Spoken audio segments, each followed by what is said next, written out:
ঘুম সবাই কেমন আছেন? আশা করছি সবাই ভালো আছেন। আল্লাহর রহমতে আমরাও ভালো আছি। সকাল সকাল এই দেখেন কদম গাছের নিচে মা ছেলে আর প্রকৃতির দৃশ্য।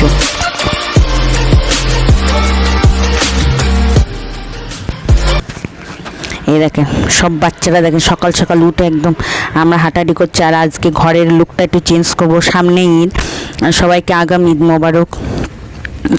আর দেখেন আমার পুচকি, আমার সোনা পাখি, আমার বিছুটি পাতা সব আমি দেখেন ঘরটা কত সুন্দর চেঞ্জ করেছি মাশাআল্লাহ। এই সামনে একটু মানে জায়গা নেই বিছানা পাতাতে দাঁড়ানোর। আর সব বাচ্চারা পড়তে আসে, এখন অনেক বাচ্চা পড়তে আসে, সেই জন্য অসুবিধা হয়ে যাচ্ছে বসে খাটের ওপর বসে, তো সবকে পড়ানো সম্ভব না। দেখেন তো রোজার ঈদি সব কেনাকাটা করেছে, বকরি ঈদি বেশি কেনাকাটা না, হালকা পাতলা বাবুর জন্য। আর একটা আমার দেওরের মেয়ে হয়েছে, তার ভাসুরের মেয়ে হয়েছে সরি, তার জন্য। আর আমি হালকা পাতলা চুড়ি টুড়ি এইগুলো কিনলাম। আর বাবুর তো গেলেই গিফট কিনতে হবে, গাড়ি নাই পাখি এটা ওটা সব কিনে নিয়েছে। দেখেন খেলা করছে, হালকা পাতলা কেনার একটু ঘরটা গোছানো শুরু করলাম।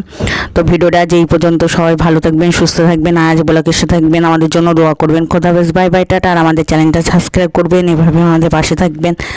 আল্লাহ হাফেজ। মুহাম্মদ নবীনা বিনুরু হাদি